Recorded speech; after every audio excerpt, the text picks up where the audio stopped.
Okay, so like I said, last week we talked a lot about the different types of paracyclic reactions and also the stereochemistry of the deals alder reaction. This week we'll be talking about the stereochemical outcomes that you can expect to find in electric cyclization and 3,3 cyclotropic rearrangement reactions. So we covered it in class, but we want to make sure we get really good practice at it. And when we think about electrocyclization reactions, for example, the 4-pi electrocyclic ring opening reaction, we know that the stereochemical outcomes here are stereospecific, meaning that the configuration of the stereochemical configuration of the diene has a direct correlation to the stereochemical configuration of the product. And what we find is quite interesting in these reactions is that the stereospecific nature of these can actually change depending on reaction conditions. So we get disparate stereochemical outcomes under thermal and photochemical conditions. And so I think in general, there's a way to analyze all these electrocyclization reactions that makes it easy, or at least possible, to predict these stereochemical outcomes. So that's what we're going to try and practice here.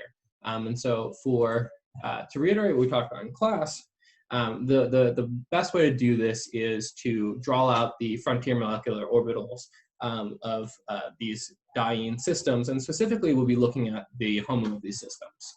And so for a 4-pi system, we know that these have 4 pi lobes. The psi1 is 0 nodes. Psi2 has 1 node. In general, when for any pi system, when we're thinking about this, we just remember that with each increasing energy level, we increase the number of nodes by 1, starting with 0 nodes. So psi1 has 0 nodes. Nodes are areas with no electrons. Psi2 has 1 node. Apologies if you can hear the sirens outside. Psi3 has 2 nodes. And Psi4 has 3 nodes. Right, so these are the pi molecular orbitals of our butadiene system. And now we have 4 electrons in the system. We can fill this out accordingly. And we see that our HOMO is psi1 or psi2, and our LUMO is psi3. Okay, so once we do this analysis, we can draw our pi system sort of in perspective. That's not good perspective. And see how the electrocyclization reaction could occur. So now I'm just looking at my butadiene system head on. And I'm going to draw out the HOMO here. And so we see that the HOMO is psi1, so shaded, shaded, shaded, shaded. Now, in order to do the electrocyclic ring closing, we have to overlap the pi orbitals in order to make a sigma bond. And so we have to be able to match orbitals in a bonding fashion, which means we want to connect either the 2 shaded orbitals, the 2 shaded lobes, or the 2 unshaded lobes. So either like this or like, whoa. Or like this. And for reference, we'll also put in the methyl groups of our methyl butadiene system. And so I'll now draw the product wherein we get the overlap of these 2 shaded orbitals. Where we get the overlap of these 2 shaded orbitals. And in doing so, you can imagine rotating this bond in a clockwise direction, and this bond also in a clockwise direction. And since these two bonds are rotating in the same direction, we'll call this conrotatory.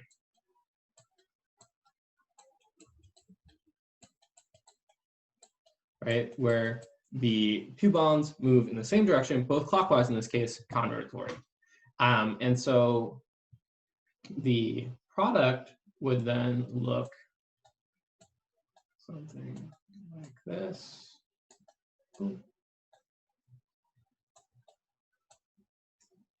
Where we have a new sigma bond fully shaded from the overlap of those two pi orbitals.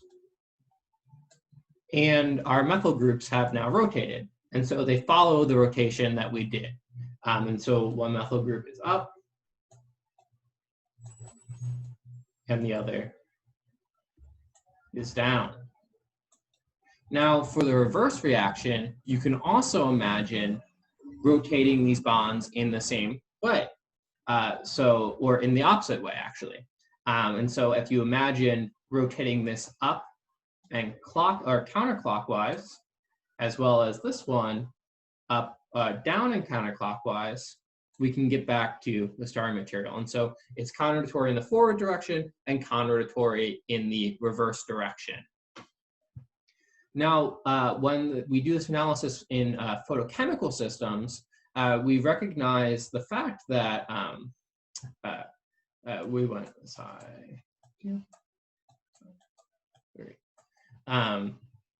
from under upon excitation with a photon from a light source, we will jump an electron from psi 2 to psi 3. And this has the effect of changing essentially what the HOMO is of this molecule. And so we generally now call singly occupied molecular orbitals SOMOs. Especially the singly occupied highest molecular orbital is often referred to as the SOMO. And so we're going to look at the configuration of the SOMO here. So if we now look at psi 3, we see if we look at psi 3, we see shading. Apologies for that drawing. Shading that looks like this.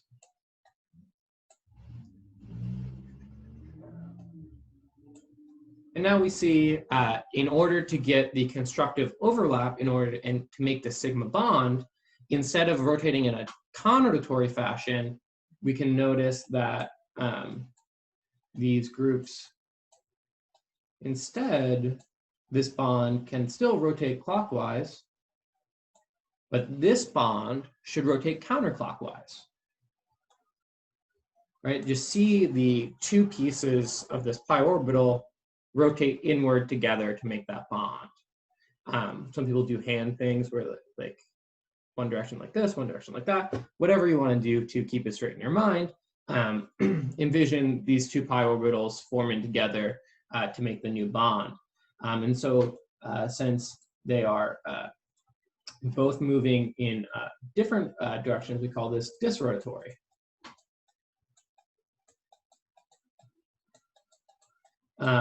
And the outcome here,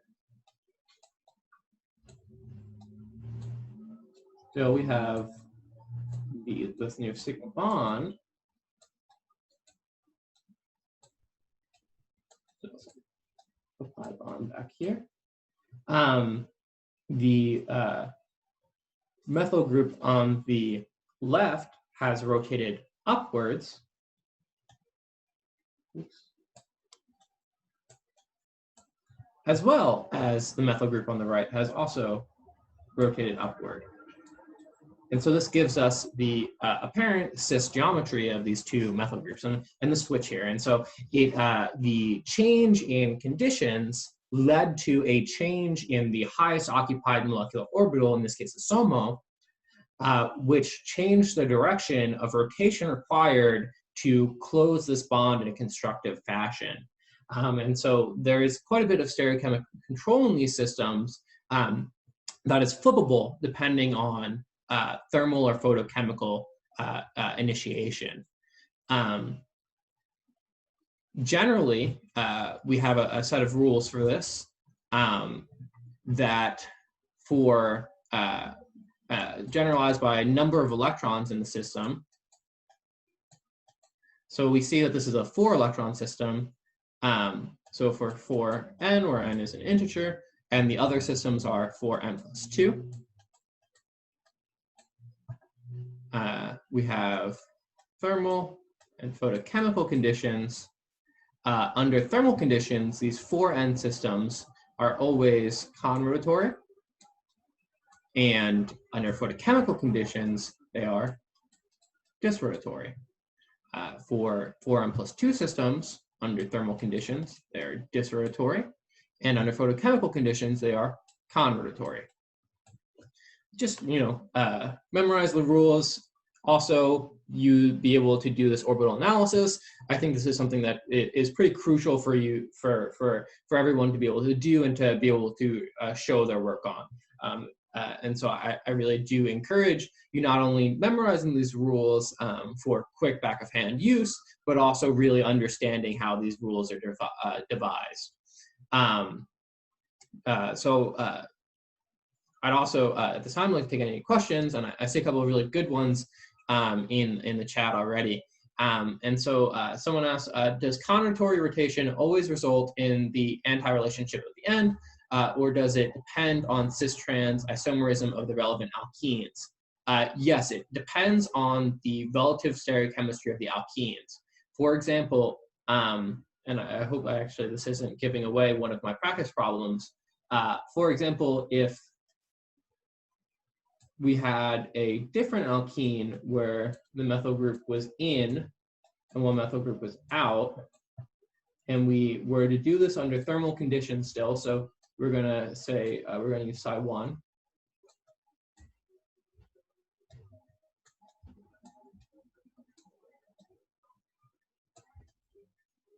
We know that under thermal conditions, this is a conrotatory ring closure. And so both of these rotate as such. We now see that in this case, the product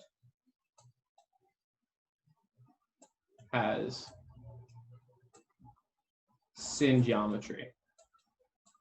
And so it's the outcomes are dependent upon the conditions as well as the stereochemical outcome or the stereochemical configuration of the starting alkene.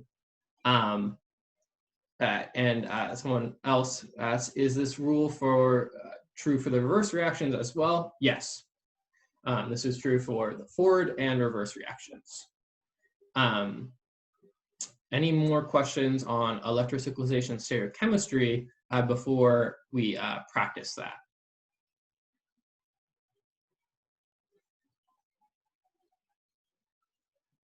Okay. Here are some practice problems. These are pretty challenging, I think, so they should take some time. Let's give plenty of time for this, and we'll come back and we'll go through them. If you get stumped, that's okay. We're going to go through all of these in detail and make sure we all leave feeling pretty good about how to assign stereochemistry from electrocyclization reactions. So we'll say 15 or so minutes, if not a little more, if people need time.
Okay. We've had some time to think about these. It's okay if you're not done yet. That's totally fine. But we're gonna have to keep moving here in order to cover everything tonight. So let's go through some of these answers. I think I'll just start doing them on this next blank slide I've made for sake of space. So the first question, we have this, oh, sorry. I guess why. We have a hexatriene with 2 methyl groups pointing out, and we get a product where the 2 methyl groups are trans-configured. And so the question here is, does this occur from a photochemical or thermal transformation? Can we get some answers in the chat?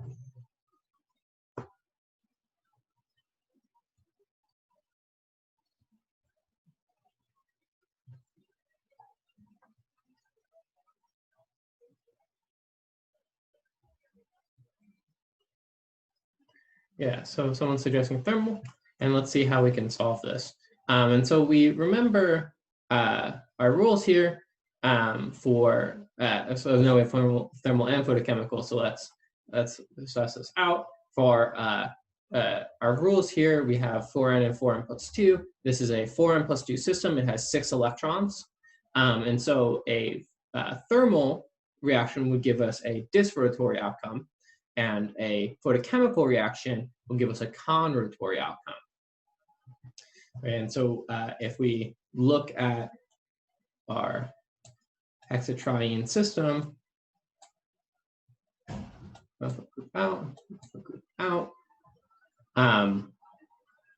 we don't even really need to know what all the lobes are here. We can go through and solve it all if you'd like, but using just these rules, we know that in a thermal case, we'll get a conrotatory outcome, and in a photochemical case, we'll get a disrotatory outcome. Or sorry, other way around. In a thermal case, we'll get a disrotatory outcome. In a photochemical case, we'll get a conrotatory outcome. And so all we need to do is look at those 2 options. So let's look at what the product would look like if it's conrotatory. We rotate the methyl group on the right up, and the methyl group on the right left up, and the methyl group on the right down. So we get trans outcome here. We would note that if we were to do this in a disrotatory fashion, that these 2 would be on the same phase. And so we see that the stereochemical outcome here results from a conrotatory rotation, which for 6-pi systems is photochemical.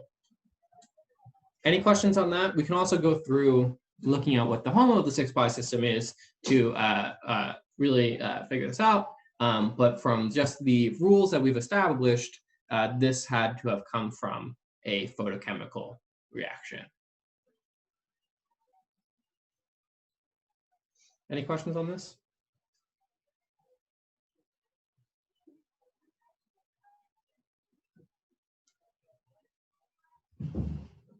Okay, then we'll move on to the next one.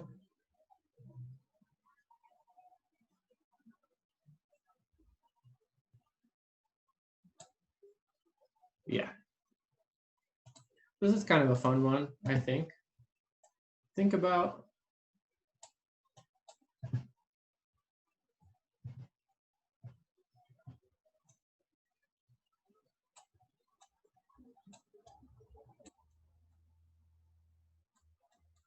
okay, so if we heat this up, we expect it to do an electrocyclic ring opening. And so if we recall our rules for a 4-pi system, right, this is in essence a 4-pi system, we know that under thermal conditions, they do con-rotatory ring openings and closings. And so if I draw this cyclobutane or cyclobutene in perspective,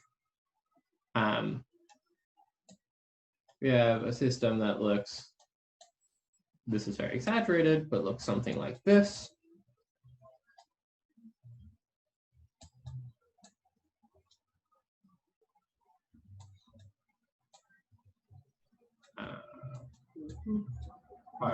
Back.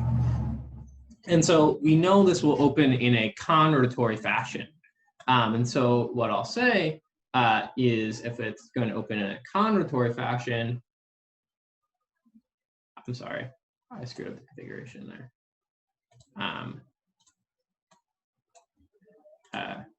These are sin.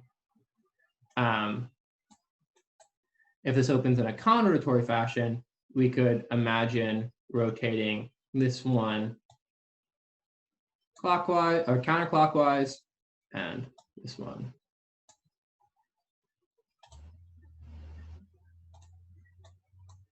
also counterclockwise, and that would get us to a product that looks like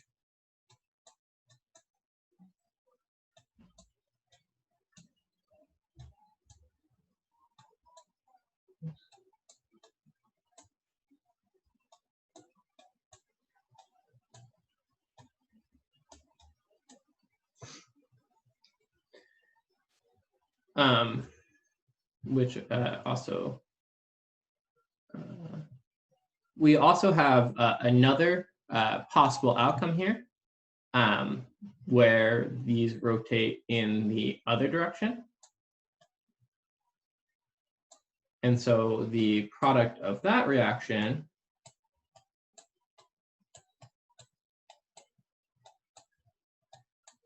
would look like this.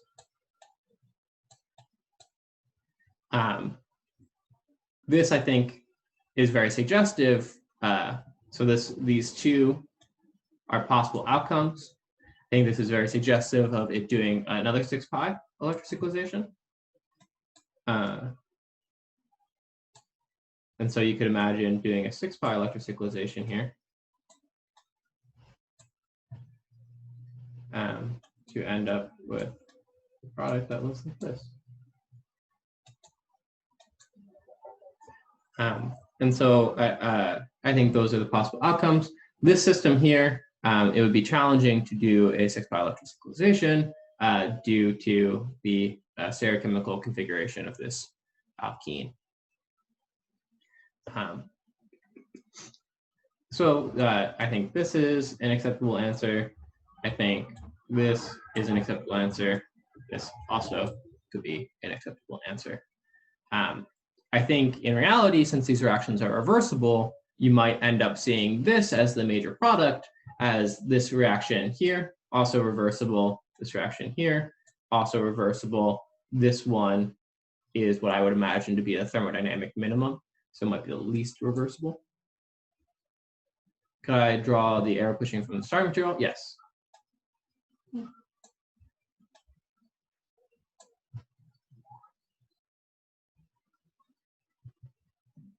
Does that make sense?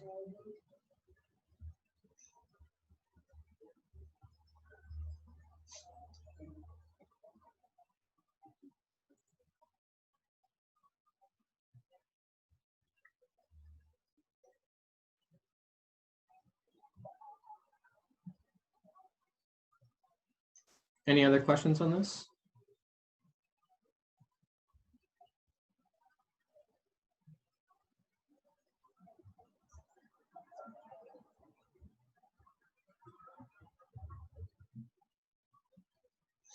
Okay.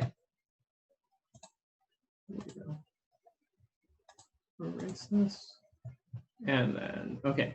This one is a particular starting material from a given product.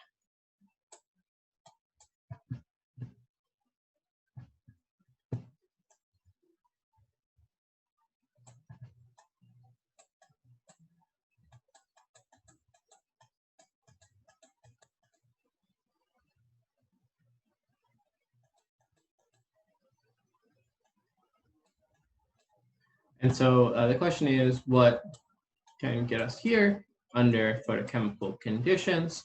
This is a classic type of question for these problems. I think ultimately, one direction, it's the same in both directions. So we can just look at the reverse reaction, and that would tell us what the starting material could be. And so, of course, if we push arrows, the reverse reaction looks like this. And so that gets us to a starting material that is a diene, but we're unsure about the stereochemical configurations here, right?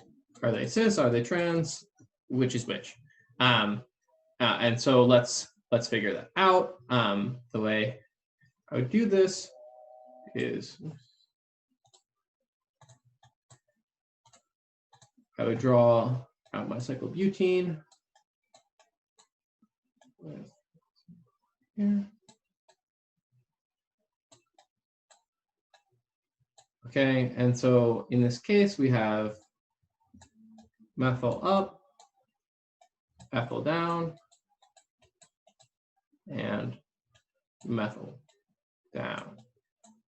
Now, we know this reaction proceeds under photochemical conditions. So if we consult our chart again, this is a 4N system. It's come from a diene, so it's 4 pi electrons. And so for 4N systems, we know that the photochemical conditions give disrotatory opening closings.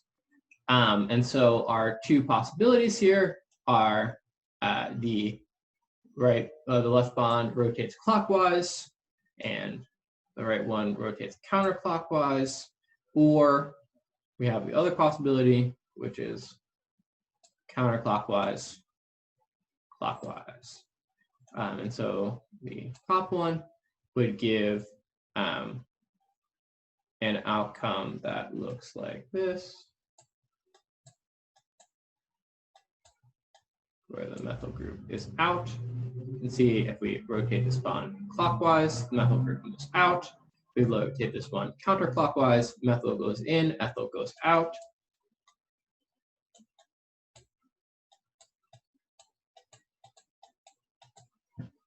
We also have this opposite case where we rotate this left one clockwise or counterclockwise, and so the methyl group goes in.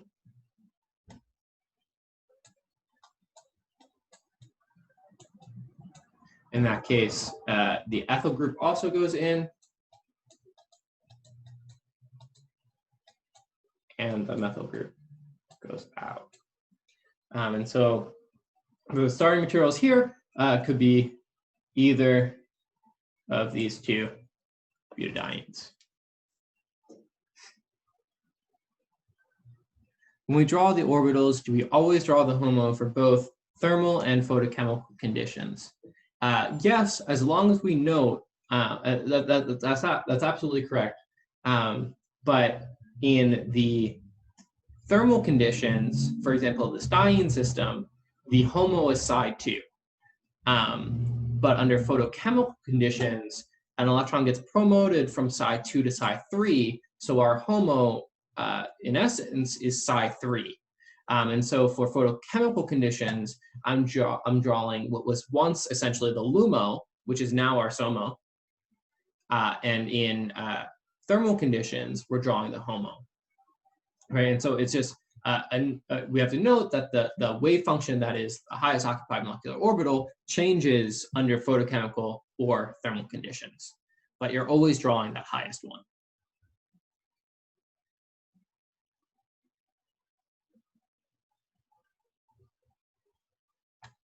Any questions on this problem? So if we're trying to determine photochemical or thermal conditions, how do we know whether to?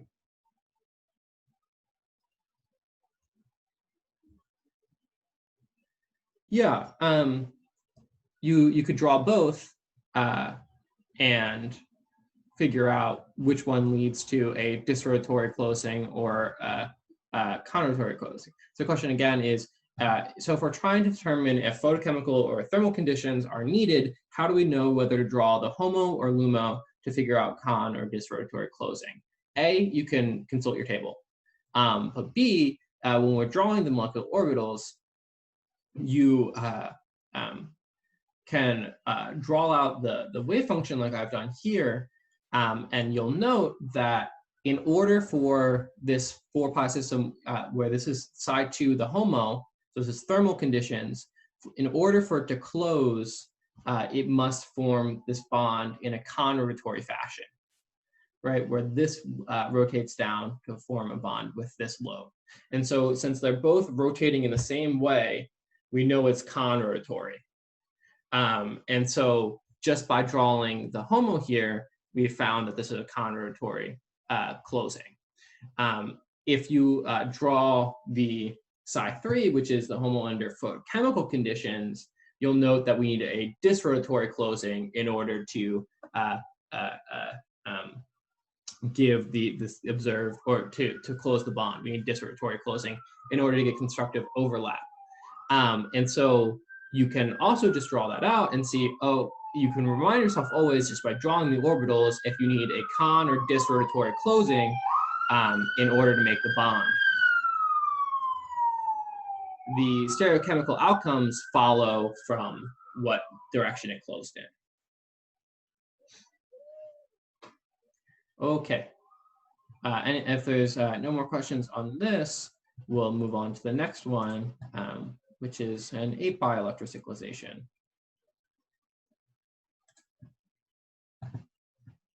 Yeah, and so for this one, we have an 8-pi electrocyclization.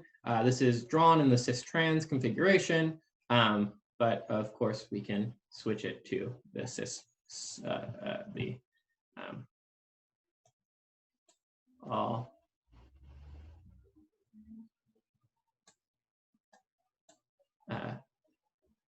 S-cis configuration. And if that's the case, then we see we have one methyl group out, and then on the other side, we have a methyl group in and an ethyl group out.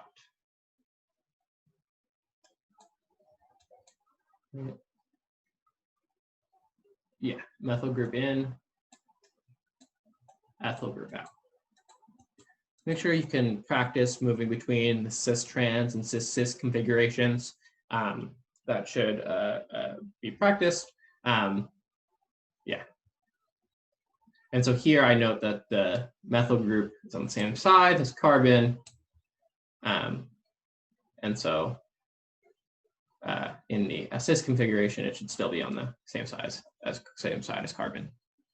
How do we know which bonds can rotate? I thought cis and trans were fixed. Cis and trans are fixed, but the bonds in between can always rotate. So this bond here is locked. These bonds are not locked, and so they can rotate freely. Okay, and so the 8-pi electrocyclization, when we push arrows, looks like this.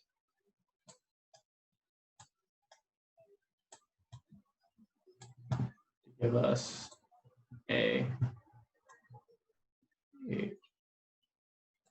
ring with triene, and we have ethyl, methyl,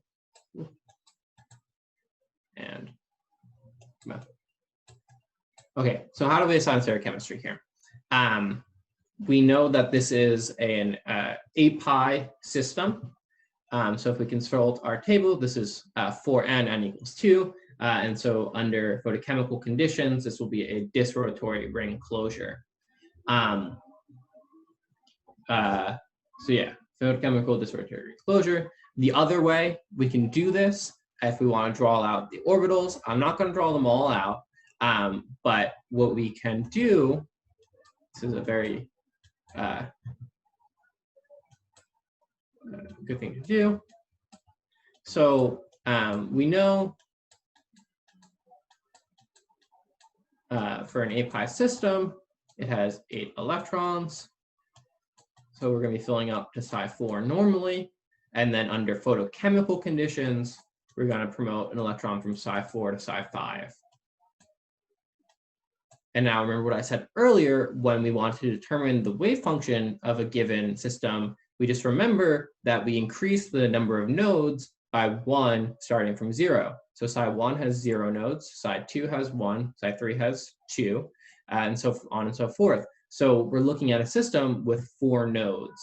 So if we were to lay out our orbitals,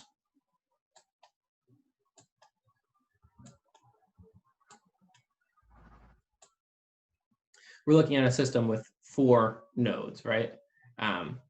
And so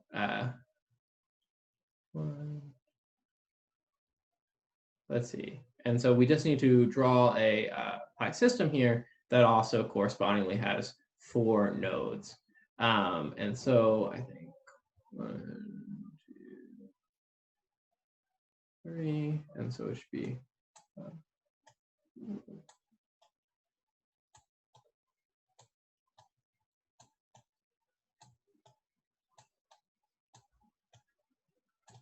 right. And so in this case, we have 1, 2, 3, 4 nodes. You can also draw out each individual pi system and keep adding nodes. This is just a shortcut. And so I know that my pi system, really the only 2 orbitals I care about are these terminal ones, right? And so if I draw this in perspective, so I'm just going to blur out the rest of the orbitals because we don't really care about them. We care about the ones that are forming the bond. I note that these are both shaded on the top. We can have ethyl and methyl and methyl. And so in order for these two to overlap, we need a disrotatory rotation, right? So we need to go right. Disrotatory rotation, or the other way around, is fine as well.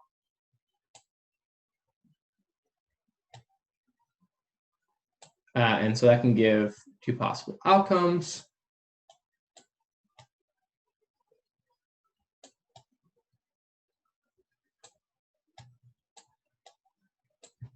Like I said, the rest of the pi system doesn't really matter, so I'm going to represent it as a ring. And so on the first one, methyl's down. Also, methyl is down and ethyl is up.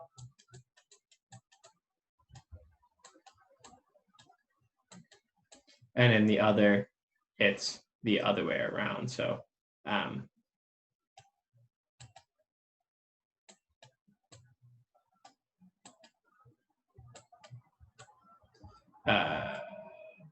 so if we rotate in this direction, methyl moves up,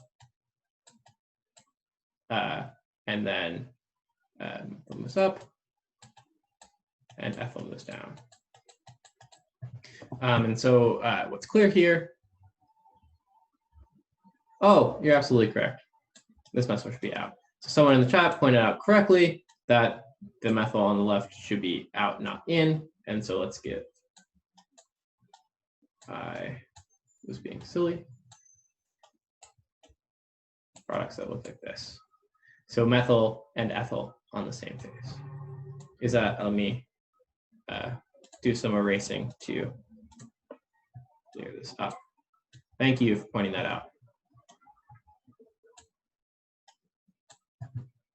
Ta-da. So these should be our corresponding products. And so methyl on the same face as ethyl.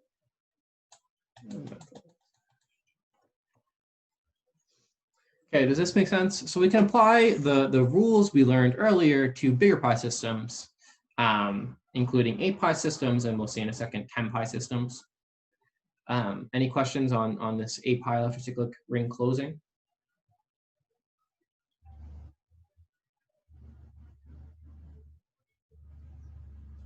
Okay.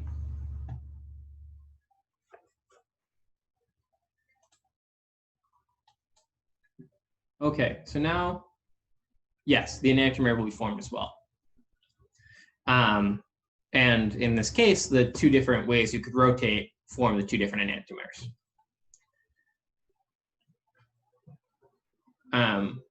So now we have a 10 pi system.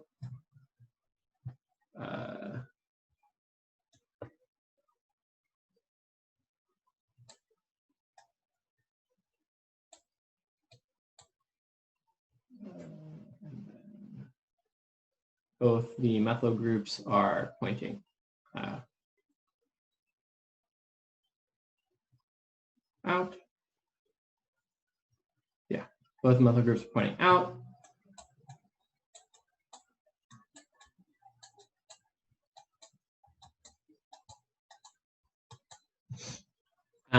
And so this can undergo a 10 pi electrocyclization, like so.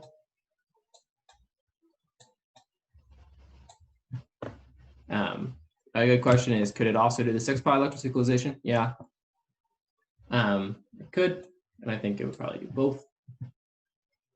To give us a 10-membered ring product here. And so we need to figure out the relative stereochem.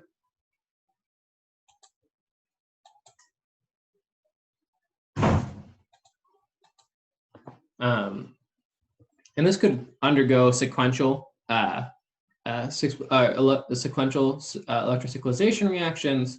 That's certainly possible, but we're going to only discuss the 10 pi one for now, for the sake of time. And so once again, we'll do. We know this is a 10 pi system, so it has 10 electrons. This is under thermal conditions. So psi5 is our highest occupied molecular orbital. Psi5 should have 4 nodes in this 10 electron system. So that looks like this.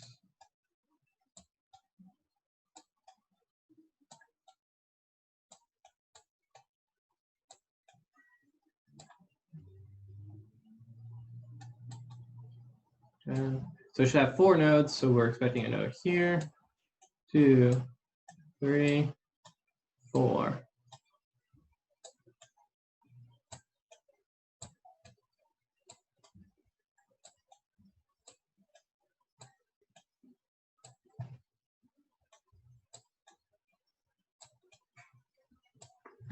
Once again, the internal pi electrons here really don't matter so much because we're only forming a sigma bond at the terminus, and we're only forming stereocenters at the terminus. So I will abbreviate the back as just a big ring. And so we see once again that these are both shaded up top, methyl group out, methyl group out. And so the rotation here is going to be, this orbital has to come down, this orbital has to come down in the opposite direction. So this is disrotatory, which we expect for a 4n+2 system under thermal conditions.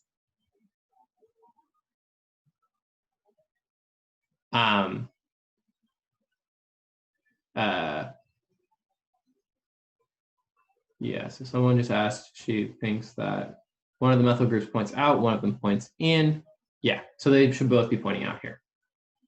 And so this is a disrotatory cyclization. And so this one rotates clockwise, this one rotates counterclockwise. And so our stereochemical outcome should be syn. And I'll draw that with sigma bond formed. So if this rotates right, or clockwise, we'll have methyl group up. And if this rotates counterclockwise, we'll also have methyl group up. And that is how you do electrocyclization reaction stereochemistry. I think there's a lot of different ways, a lot of different potential problems to solve, to generate from this chemistry. It's a really rich area, and all the outcomes are very predictable. So once we internalize the rules and know how to do it, they become much easier to solve. So really, I do think that these are worth practicing because they're quite predictable once you know the rules. Any questions on the electrocyclization reaction?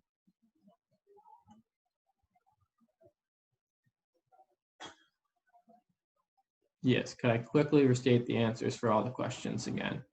I hope so. I don't have them written down anywhere. I was just doing them, but you can also go back and look at the recording in case I miss anything. But I think we said that this is for chemical. This could give a variety of answers, but one of them, perhaps my favorite, is this. I think this.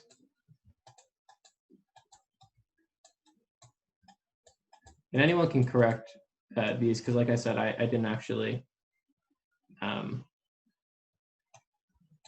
write these out beforehand. So, or the other way around. And this gives the pi.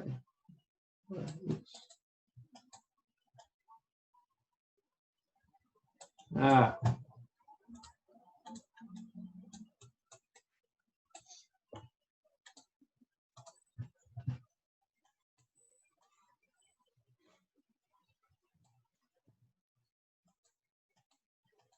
And I think this was methyl and methyl on the same side.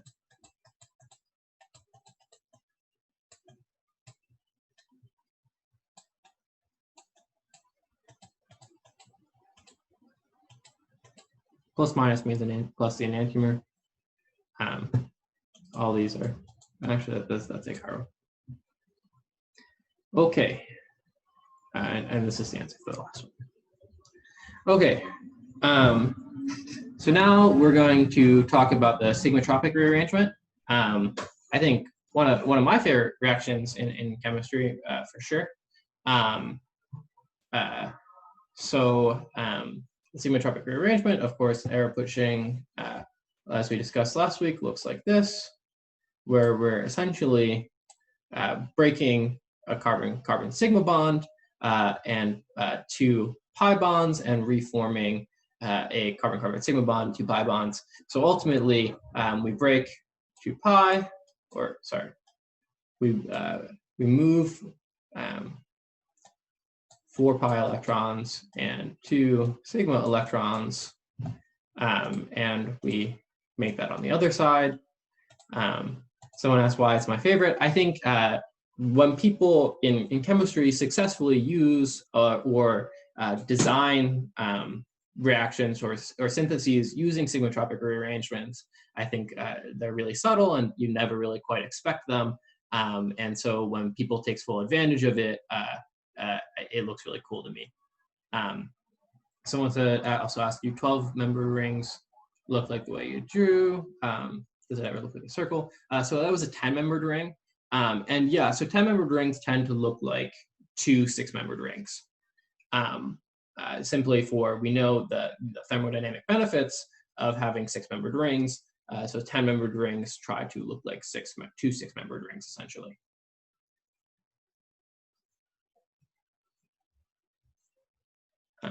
Yeah, so I think when people design and use sigmatropic rearrangements, always really cool to me. You never quite see them coming, and so they kind of always are exciting.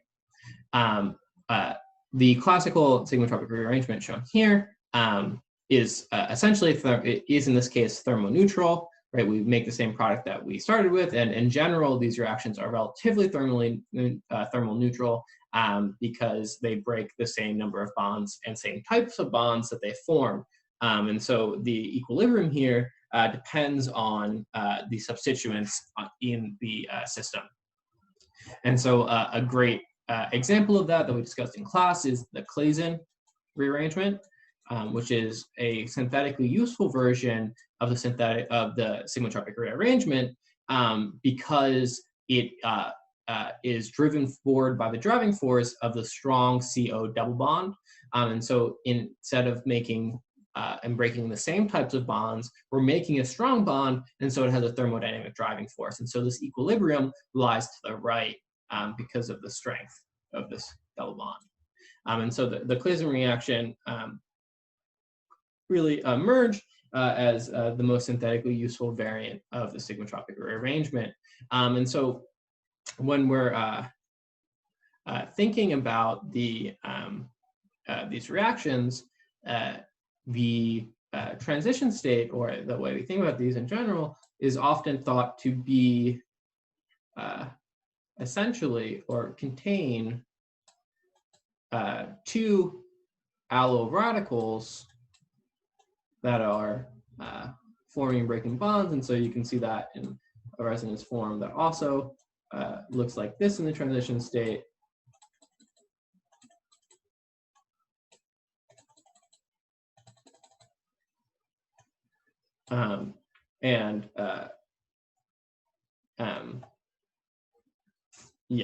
And so this is two extremes of thinking about these transition states. And the alloradical is a useful way for us to think about this, because this is essentially a 3 pi 3 electron system.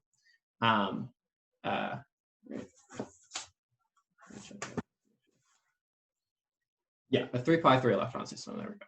And so if we were to look at the frontier molecular orbitals of this, we have psi 1. No nodes in psi 1.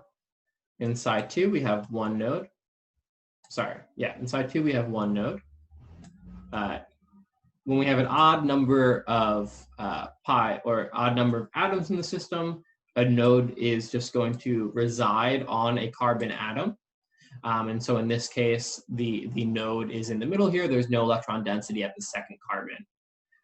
And then in psi 3, we have 2 nodes. And so that'll look like this.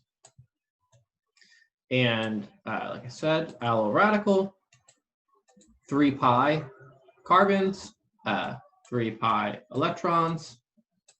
And so our SOMO here, or our HOMO, is psi 2. And so the transition state of these reactions can be modeled by the interaction of 2 alloradicals. And so the best way to represent the transition state here is 1 alloradical reacting with another alloradical.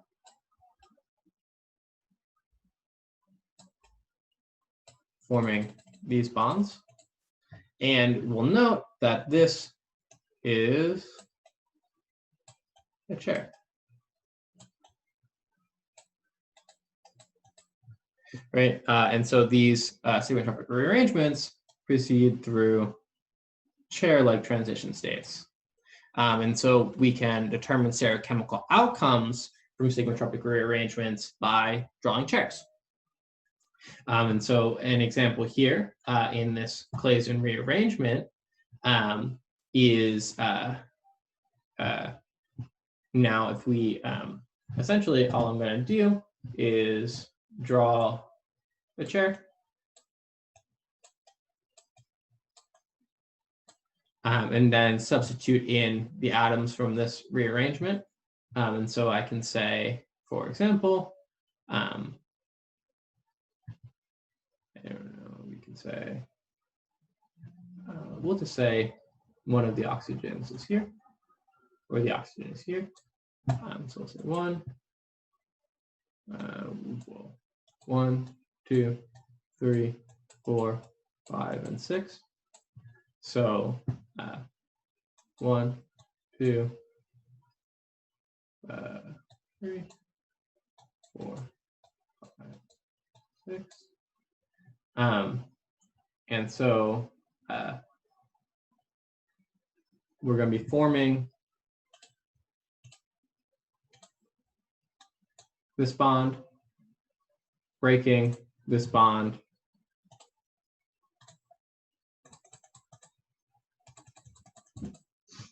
and shifting alkenes in the rest. And so these are our two alloradical systems. And so we'll note stereochemically that the hydrogen of 2 is opposite the methyl group, or is on the same side as the methyl group. Or in essence, we'll say the best way to map this on is note the trans configuration here. So if the oxygen is going up, so must the methyl group.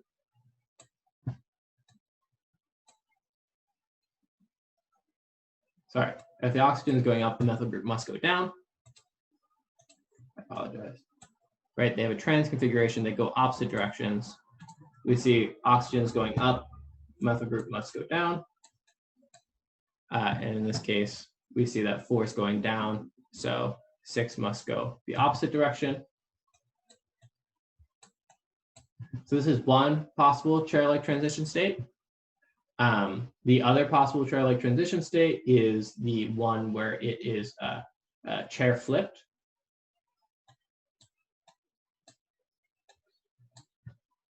And so the easiest way to do chair flip is just move everything over 1 carbon.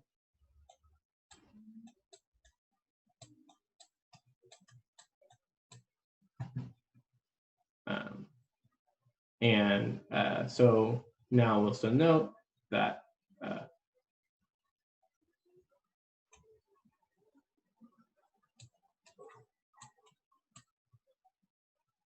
these two methyl groups are here anti.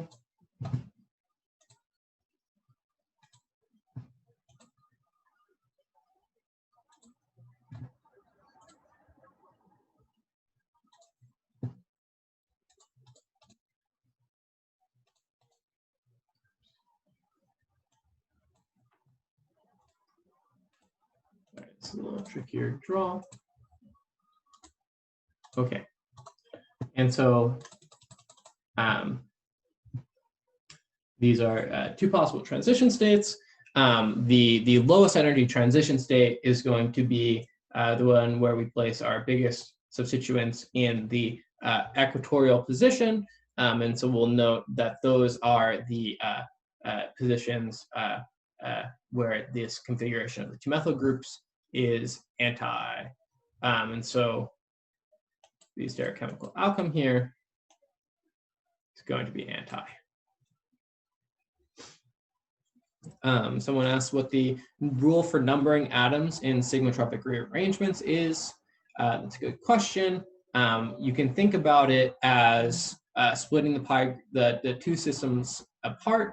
And so when we look at this transition state, we see we have a group here. So this group is 3 units big, right? We have 3 carbon atoms. So this is 3. And we will note how far this group is moving across a pi system. And so it's migrating from this side of the pi system to this side of the pi system. And so that is 1, 2, 3 atoms, units long, 2. So this is a 3, 3 sigmatropic rearrangement, because a group that is 3 big moves across a pi system that is 3 large. So it's normally, it's n comma, we can say n, whatever these two variables are, n or j, where n is the number of atoms,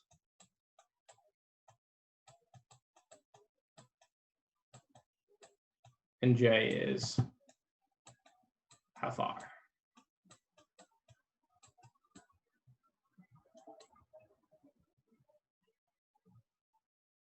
Second chair configuration. Oxygen is going down. Yeah, you're right. Sorry. The comparison we're trying to make here is not necessarily the chair flip conformation. Actually, it's the 2 different ways these alloradicals could come together. And so chair flip's not the best way to describe it. It's that the alloradical fragments can come together or apart in 2 different ways. And one with both methyl groups equatorial and one with one methyl group equatorial and one axial. And so the preferred transition state is that where they're both equatorial. And so they're essentially, instead of looking at two transition states, we should really talk about looking at two trajectories, one where they're both equatorial and one where they're equatorial and axial. And that gives us the desired anti-configuration. Yeah, I misspoke. Any more questions on this? We're going to have some practice on the next slide.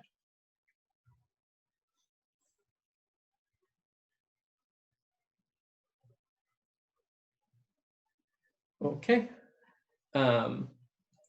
Let us do some practice. Here are some reactions. Classic to this rearrangement. We'll try and tackle all of them given the amount of time we have. And then I'll send you away with some, I think, practice problems to work on. And so, take 10, 15 minutes to work on this.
Okay, so I know that wasn't a lot of time.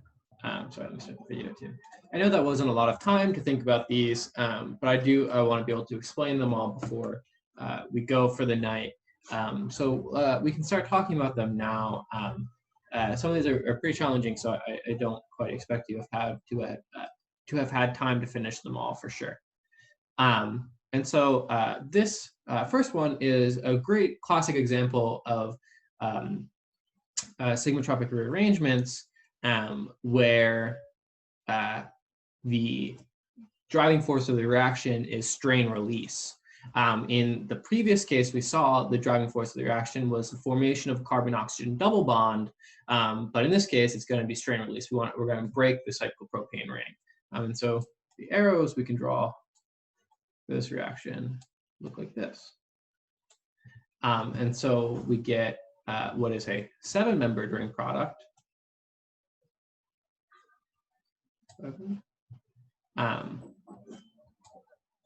With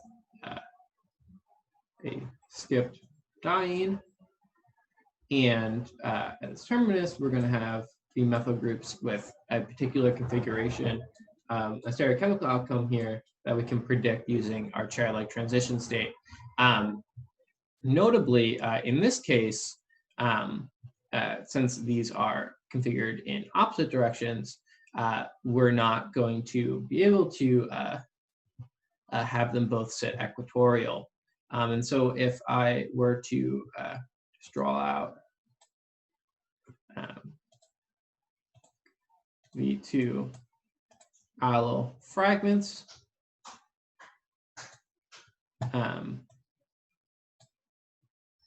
that we're going to be forming a bond between.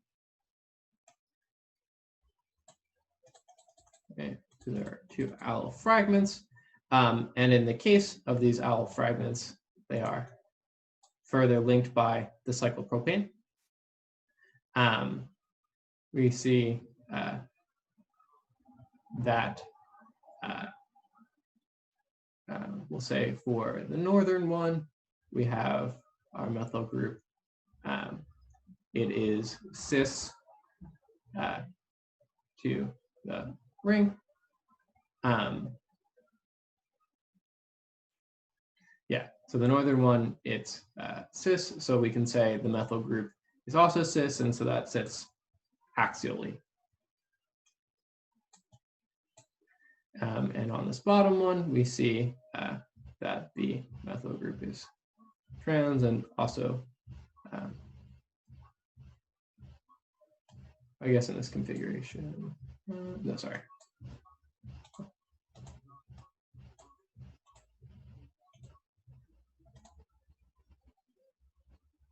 Sits equatorial.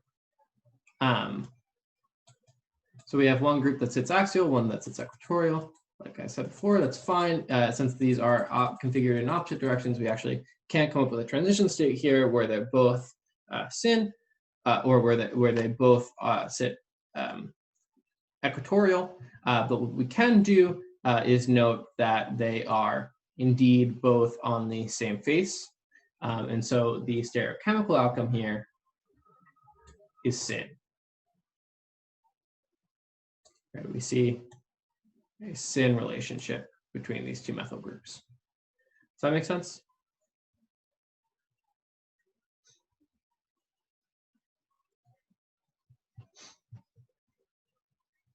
Okay. For the second one, this is a really cool example of sigmatropic rearrangement. This is known as the Overman rearrangement. And I've drawn it flipped the wrong way around in order to trick you. But the arrow pushing will look like this.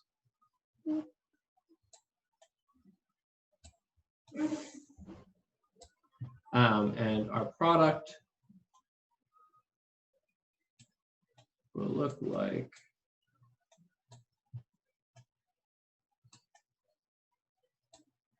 oops.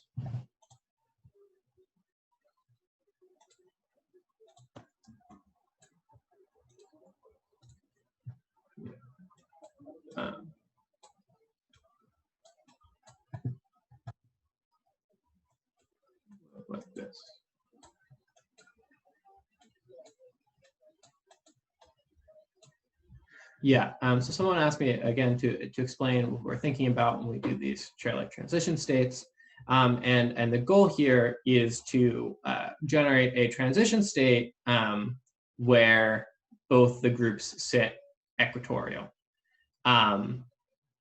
However, what you'll note is that when the alkene configurations here are, or really in general, the goal is to generate the lowest energy transition state. In the case previously, go over this. In the case previously, we had this transition state here, chair-like with both the methyl groups equatorial. We could draw another transition state with this chair flipped with both of them axial, but that would be the less desired transition state.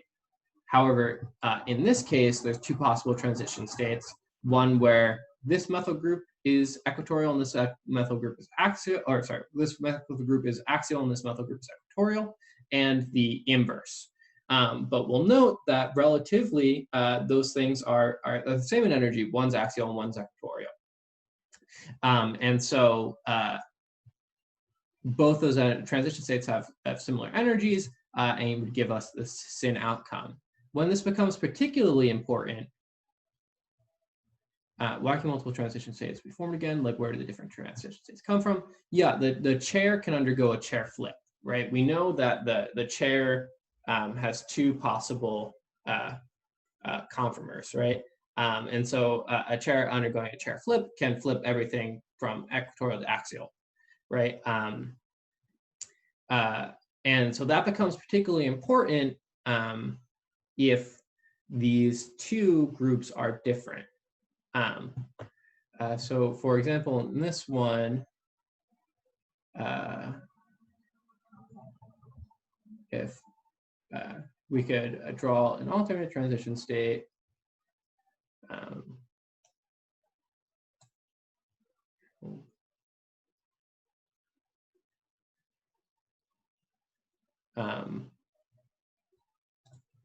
yeah. So if we do a chair flip of this transition state, we should be able to arrive at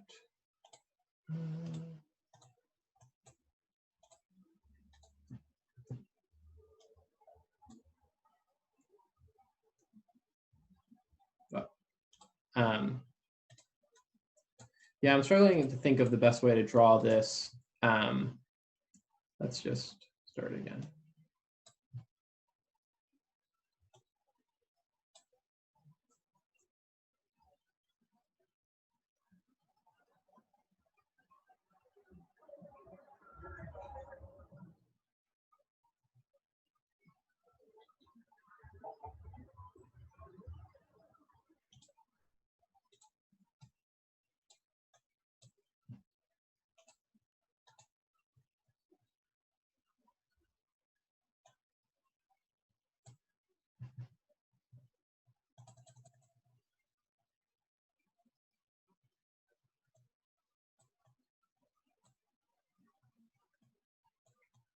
So if we just think about taking our chair and shifting everything over one so that essentially now this methyl group that was up is now axial up, and that this methyl group that was up here is now equatorially up.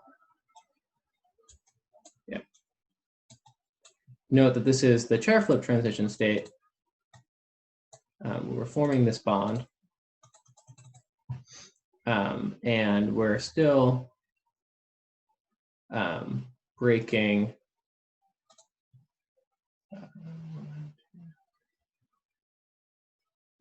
this bond.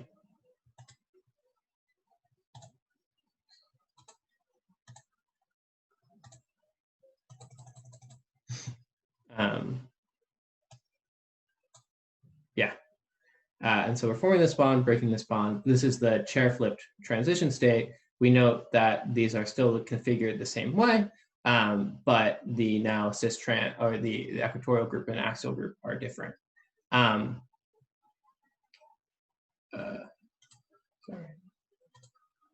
This really should point more up.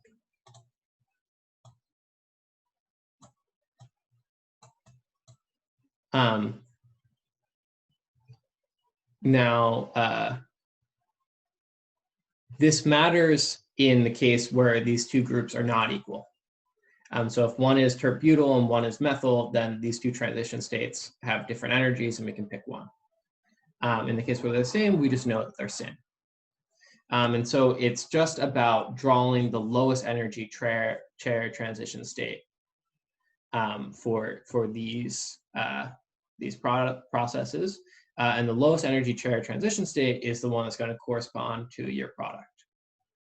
And so for lowest energy chair transition states, we're looking for biggest groups in the equatorial position. And then for the second one, Emily's saying that I got the same product, but I pushed the CM bond to the CO bond and broke the other bond attached to the oxygen. That's fine. For pericyclic reactions, the flow of electrons can be reversed because they flow in a cyclic fashion.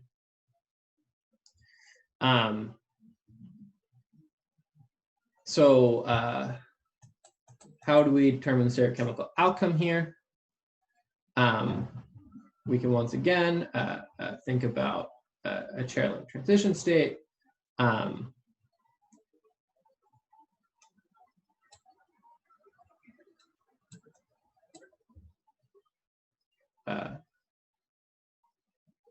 And in these systems, what is also notable,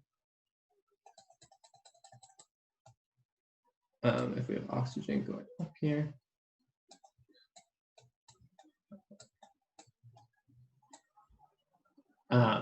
and we have matrix down here.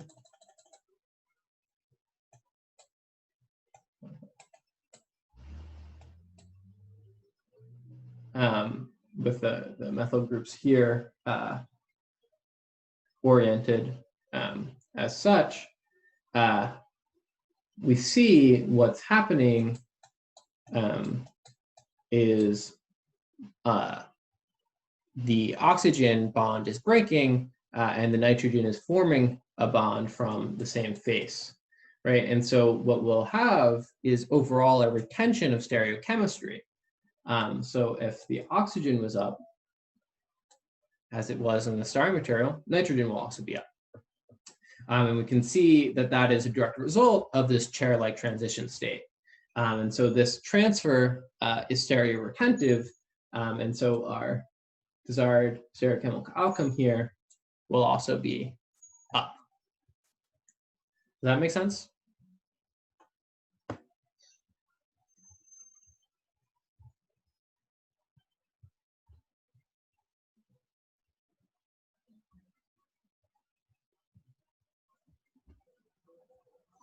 Okay.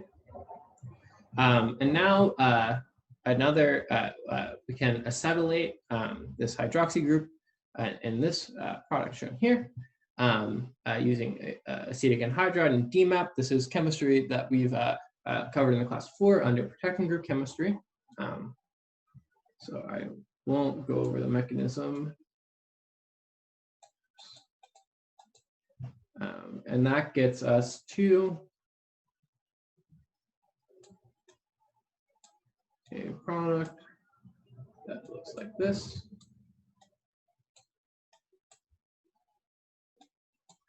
Okay, and now what's really cool about these acetate groups is that they have protons here that can be deprotonated and can, upon treatment with a strong base like M-butyl, we get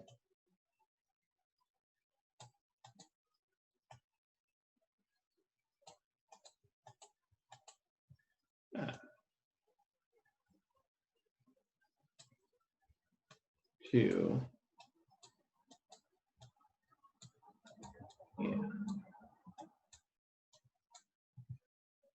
enolate that looks like this. we now see that this is also set up for a 3-3 sigmatropic rearrangement. And so we can push arrows like so.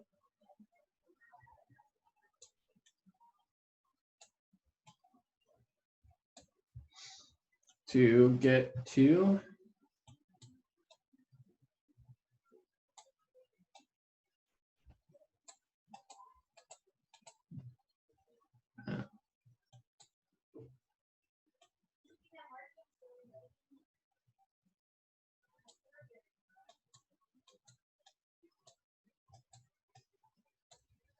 carboxylate, and upon protonation, we can replace negative charge. We can quench it and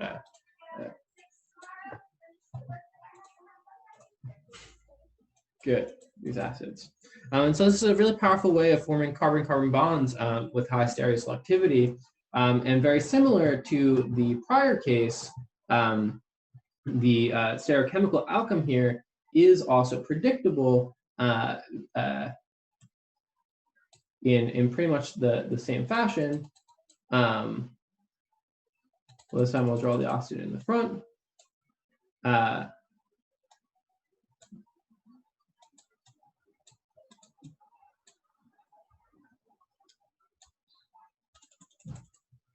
And we see that the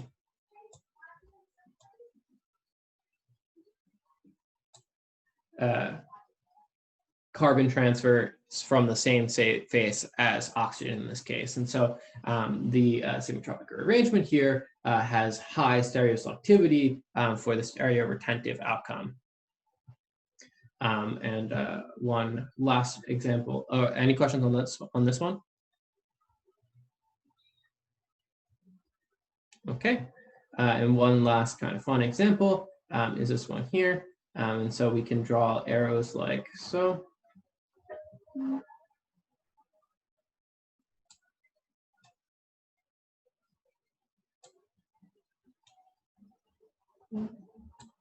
Okay, and so this is a little tricky to see, but what we've done is form a 1, 2, 3, 4, 5, 6-membered ring that is attached to a previously existing 5-membered ring. And so the outcome here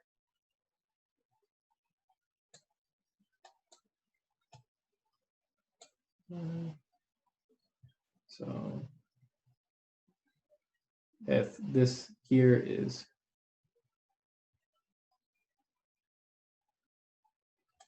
six,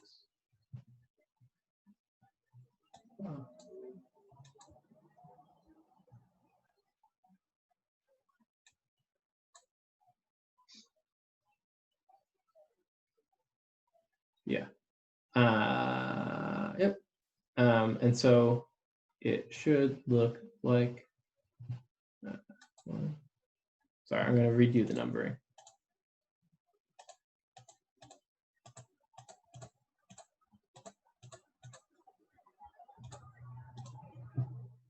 One, 2, 3, 4, 5. And so we have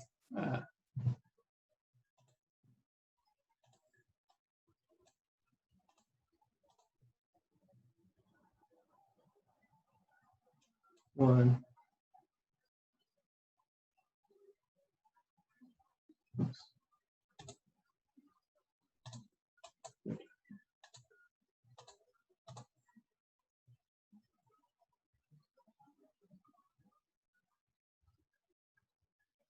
Wow, my brain is completely falling apart. Excuse me. Oh, we broke that bond. Duh. That's why. Okay.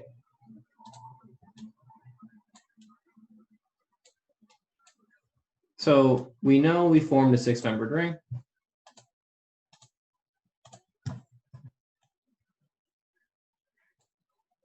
One, 2, 3, 4, 5, 6. And so 1 is attached to 6. So 1, 2, 3, 4, 5, 6. And so 1 is nitrogen. It's got this group on it. There's a bond between 2 and 3. And then between 6 and 5, there are 1, 2, 3 carbons. So that's 1, 2, 3 carbons. And we see that the stereochemistry is down, or I guess, yeah. I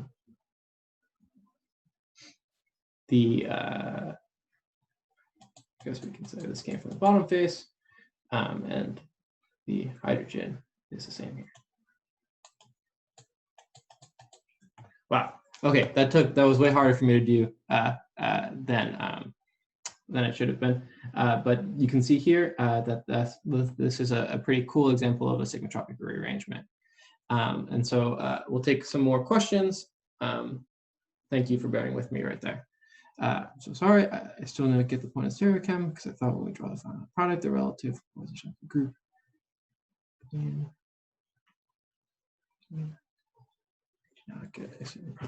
Yeah, so let me be clear with, for example, with this example. So imagine these two methyl groups are not equivalent. So imagine we had a terp-butyl group and a methyl group. And so we'll make it, we'll simplify, we'll just remove the cyclopropane for sake of clarity.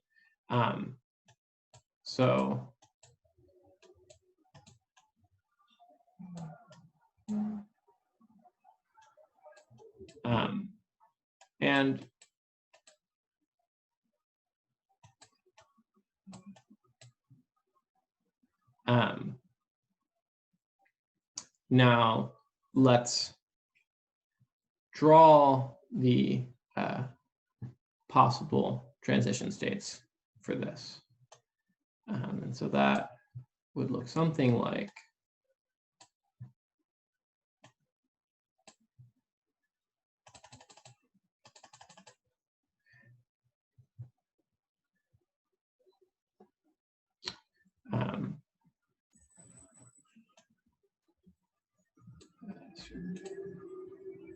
so oops, we have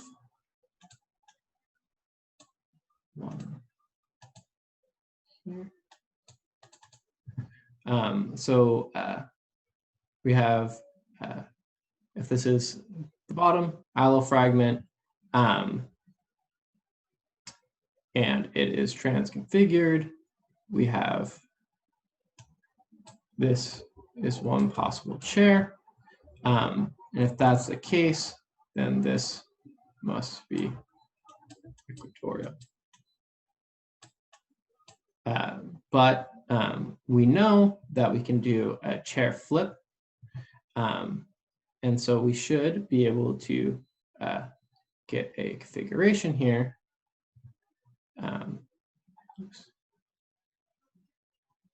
Where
Hold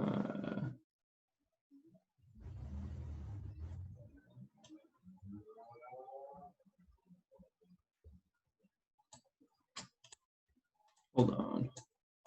Sorry, this is, I'm a little tired, but we should be able to figure this out. And so,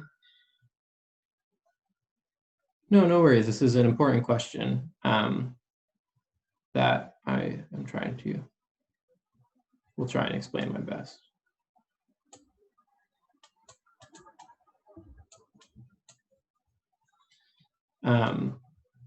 So we'll see in these two transition states that the relative stereochem here is the same, but the energy of the transition states is different.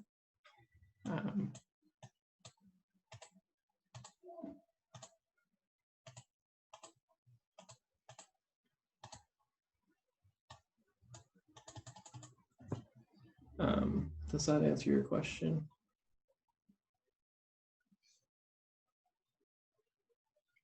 Yeah, I mean, I guess the point here is just draw a chair and look at the stereochemical.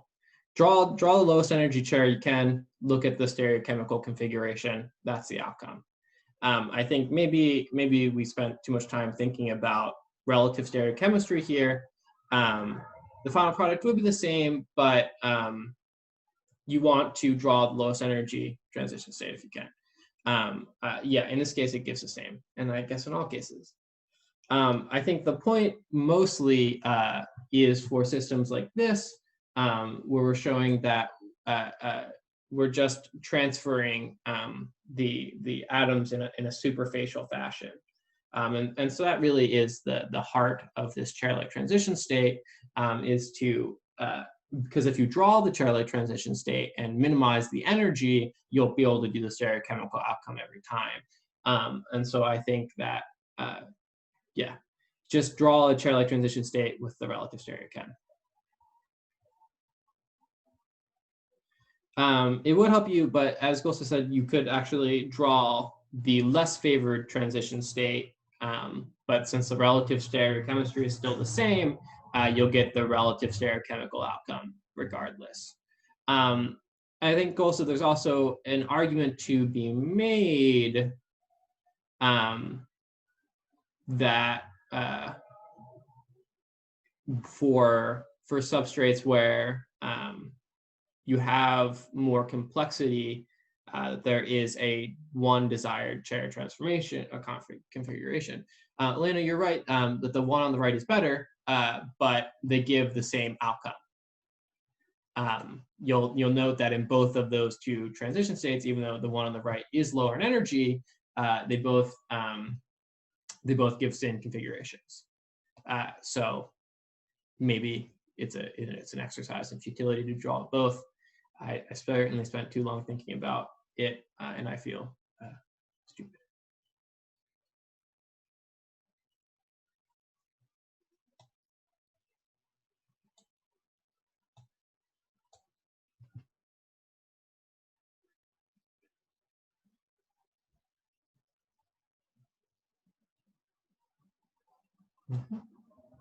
Yep.